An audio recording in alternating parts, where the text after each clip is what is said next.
भैया हम किसान मजदूर आदमी है और ये नेता आरक्षण ने खा गया। 88 नंबर ला रहे और नंबर 84 पे है रोज इलेक्शन। नेता हमारा कोई भी ऐसा भरतपुर के अंदर साफ सुथरा है ही नहीं। भ्रष्टाचार बहुत ज्यादा फैला हुआ है। छोटे से अधिकारी सिपाही से लेके बड़े बड़े अधिकारी भ्रष्ट हैं। हमारा समुदाय अब जागृत हो चुका है और ये लड़ाई भरतपुर से प्रारंभ हुई है। छूट मिल जाएगी, हमारे बालक पढ़ते रहे जब तक ओवर रह जाए।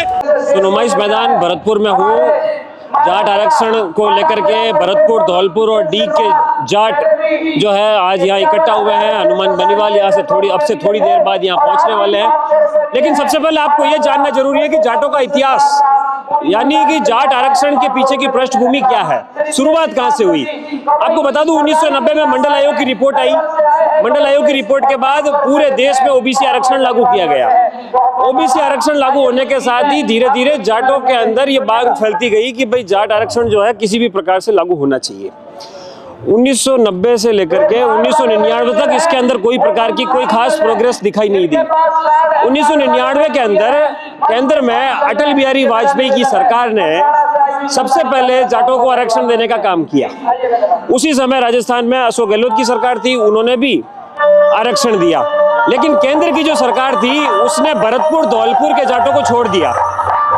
सबसे महत्वपूर्ण जो बात थी, हालांकि राजस्थान की अशोक गहलोत सरकार ने जो सन 2000 के अंदर भरतपुर, धौलपुर और डी के जाटों को भी आरक्षण दे दिया। अब सन 2000 से लेकर के सन 2013 तक पूरी तरीके से शांति रही। लेकिन सन 2014 में केंद्र की यूपीए सरकार ने, जब उनकी विदाई हो रही थी कांग्रेस की, उससे पहले कांग्रेस ने देश के 9 राज्यों के जाटों को आरक्षण दिया। लेकिन 2015 आते आते सुप्रीम कोर्ट ने एक डिसीजन दिया और उस फैसले को रद्द कर दिया। उस रद्द हुए फैसले का प्रभाव ये रहा कि जो भरतपुर, धौलपुर और पूरे राजस्थान के जाटों को जो आरक्षण मिल रहा था केंद्र के अंदर, वो कहीं ना कहीं खत्म हो गया। अब बात फिर से आगे पहुंची। 2015 में सुप्रीम कोर्ट का यह फैसला आया कि भरतपुर और धौलपुर के जो जाट है वो डोमिनेटिंग कास्ट है, यानी वो सक्षम है, प्रभावी है सामाजिक और आर्थिक तौर पर, इसलिए उनका आरक्षण रद्द किया जाता है। इसलिए 2015 में भरतपुर और धौलपुर को केंद्र में जो आरक्षण मिल रहा था वो खत्म कर दिया गया। लेकिन 2017 में वसुंधरा राजे की सरकार आई, 2013 में आ गई थी, लेकिन 17 में जब वो उसकी वापस जब जाने की शुरुआत हुई, तब 17 में वसुंधरा सरकार ने भरतपुर और धौलपुर के जाटों को एक बार फिर से आरक्षण दिया, जो आज तक कायम है। लेकिन भरतपुर और धौलपुर के जाट केंद्र सरकार की नौकरियां जैसे एसएससी, रेलवे, आर्मी और तमाम प्रकार की जो नौकरियां हैं जो केंद्र सरकार के अधीन आती है, जिसमें यूपीएससी भी शामिल है, वहां पर जाट चाहते हैं कि उनको ओबीसी में आरक्षण मिले। लेकिन फिलहाल ओबीसी में आरक्षण नहीं मिलने की वजह से यहाँ के जाटों को ऐसा लगता है कि वो केंद्र की नौकरियों में आर्थिक तौर पर या सामाजिक तौर पर पिछड़ गए। तो ये जाट आरक्षण का एक छोटा सा संक्षिप्त इतिहास है, जिसके पृष्ठभूमि में आज या नुमाइश मैदान के अंदर बहुत बड़ी संख्या के अंदर जाट समाज के युवा इकट्ठा हुए हैं।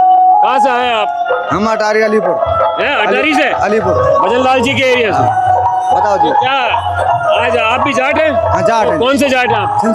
सिंसिनवार। क्या मांग है आपसे, आपकी सरकार से? जो देते हैं, जो कुछ दिक्कत नहीं, अपनी जो मांगने नहीं। अच्छा, जो देते हैं अपने देते हैं जो। अच्छा, आपकी कोई विशेष मांग नहीं है? नहीं है। आरक्षण को लेकर हमारी सर ये आरक्षण की मांग है। अच्छा, क्योंकि सेंटर में सभी जाटों के लिए आरक्षण है, धौलपुर, भरतपुर और डी के जाटों के लिए आरक्षण नहीं है। तो हम इसी के आज जो हनुमान बेनीवाल जी यहाँ पधार रहे हैं और हमारी समूची जाट कौम के लिए, सिंसिनवारी फौजदार के लिए, ये सब जाट सहमत हैं। इसलिए हम यही आरक्षण की मांग को लेकर आज इसको भव्य बनाने के लिए हम यहाँ पधारे हैं। यहाँ भरतपुर से जाट आरक्षण के लिए क्या मांग है? हमारी सबसे सर्वप्रथम मांग ये है कि हम जो सभी राजस्थान के जो जिले हैं, 41 जिले हैं, जिलों में हमारे 3 जिले भरतपुर, धौलपुर, डी, जिनको आरक्षण से निष्कासित कर दिया है, तो उसके लिए मांग के लिए हमें ये एकजुट होकर जाटों सभी आरक्षण मिलने से क्या फर्क पड़ेगा आपके हिसाब से? आरक्षण मिलने से क्या फर्क पड़ेगा? आरक्षण मिलने से भैया हमारे 3 साल उम्र में बच्चान के काज छूट मिल जाएगी। हमारे बालक पढ़ते रहे जब तक ओवर रह जाए, भर्ती दिया के सब हम तो ओवर रह जाएंगे भैया। 1-2 नंबर छूट मिल जाएगी। बच्चा हमारे 88 नंबर ला रहे और नंबर 84 पे है रो सिलेक्शन, 4 नंबर फालतू जब बच्चा सिलेक्शन ना है रो। सबसे बड़ी 3 साल उम्र में छूट मिल जाएगी, 2-3 नंबर को मेरिट में छूट मिल जाएगी, हमारे बच्चा नौकरी लग जाएंगे। भैया हम किसान मजदूर आदमी है और ये नेता आरक्षण ने खा के। आप क्या काम करते हैं? खेती करें भैया, हम खेती करते हैं। कितने बीघे जमीन है आपकी? हमारे बीघे 9 बीघे 9 बीघे जमीन है। तो कितने बच्चे हैं आपके? 2। दोनों बच्चे क्या करते हैं? पढ़ रहे हैं। कौन सी पढ़ाई कर रहे हैं? एक 9th में, एक 8th में। जी, भविष्य सुरक्षित करना चाह रहे हैं बच्चों का भविष्य सुरक्षित करवा चाह रहे हैं साहब। आपका क्या नाम है सर? मेरा नाम मेहताब सिंह चौधरी। कहाँ से हैं आप? मैं सलेमपुर कला तहसील भुसावर से आया हूँ।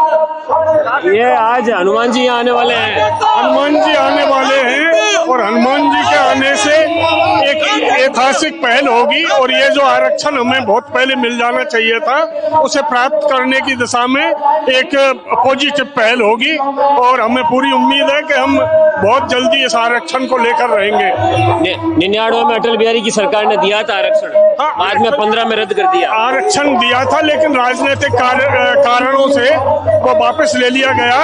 वो हमारे लिए एक बहुत बड़ा नुकसान था और हम सरकार पर विश्वास किए हुए थे कि आरक्षण हमें मिल जाएगा, लेकिन सरकारें उसे टालती रहीं और अब हमारा कौम, हमारा समुदाय अब जागृत हो चुका है और ये लड़ाई भरतपुर से प्रारंभ हुई है।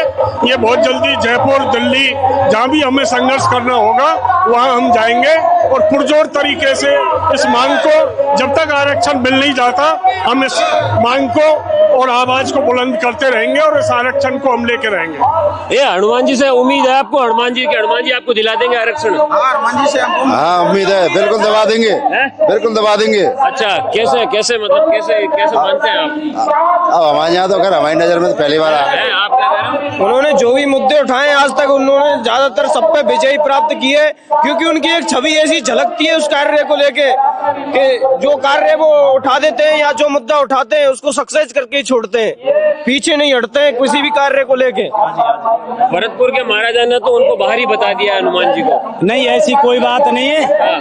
और जो हनुमान बेनीवाल जी करके जाएंगे वो बहुत अच्छा करके जाएंगे और जाट समाज के लिए वो इस पूरे मामले में महाराजा साथ में नहीं है क्या? महाराजा विश्वेंद्र सिंह नहीं, सब साथ में, ऐसा कोई वो नहीं है। और ये जाट समाज का मुद्दा है और इसमें जो निकलेगा निष्कर्ष अच्छा निकलेगा और आरक्षण लेके रहेंगे।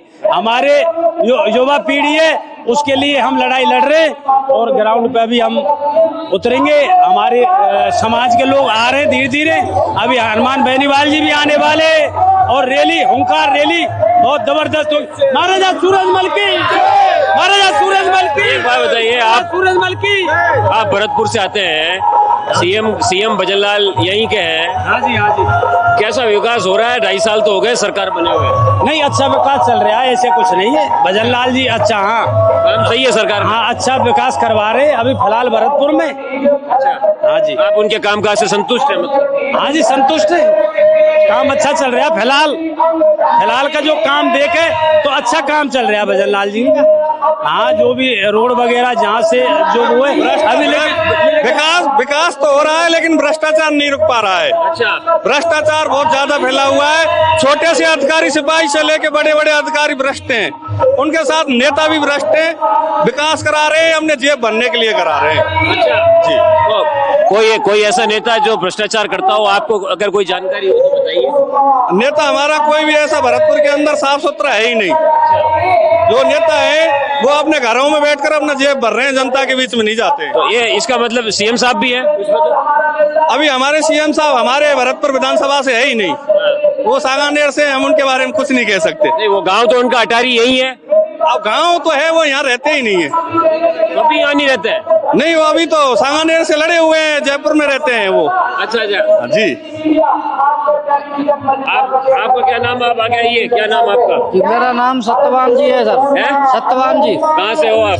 सटौटी नद भाई। अच्छा, तो आज आरक्षण को लेकर के आप लोग इकट्ठा हुए हैं, क्या काम क्या करते हैं आप? जमीन जायदाद, किसान है हम। प्रॉपर्टी कारोबारी हो आप? हाँ, किसान है? किसान। तो भाई कोर्ट तो ये कह रहा है कि यहाँ के किसान बहुत पैसे वाले हैं, इसलिए यहाँ के लोगों को आरक्षण की जरूरत ही नहीं है। अरे आरक्षण क्यों नहीं चाहिए? बच्चों के लिए आरक्षण चाहिए, तभी तो और किसान आगे बढ़ेगा। जब बच्चे नौकरी लेंगे। आपके कितने बच्चे हैं? एक बच्चा है मेरे पे। बड़ा हो गया वो? अभी 6ठी क्लास में है। भविष्य सुरक्षित करना है। भविष्य सुरक्षित करना चाहते हैं हम। आपको लगता है आप कहाँ तक पढ़े हो? हमने बीए फाइनल कर रखी है। उसके बाद आपने किसी कंपटीशन एग्जाम की तैयारी नहीं की? तैयारी की, आरक्षण होता शायद आज हम नौकरी लग जाते। अच्छा, जिम्मेदारा नहीं करते। आपने परीक्षा की तैयारी करी थी? हाँ, 1 या 2 नंबर से हम कई बार लिए। अच्छा, हाँ जी। तो इसके पीछे आप आरक्षण को दोषी मानते हो? आरक्षण को ही दोषी मानते हैं। अगर आरक्षण होता तो हम आज ड्यूटी करते। अच्छा।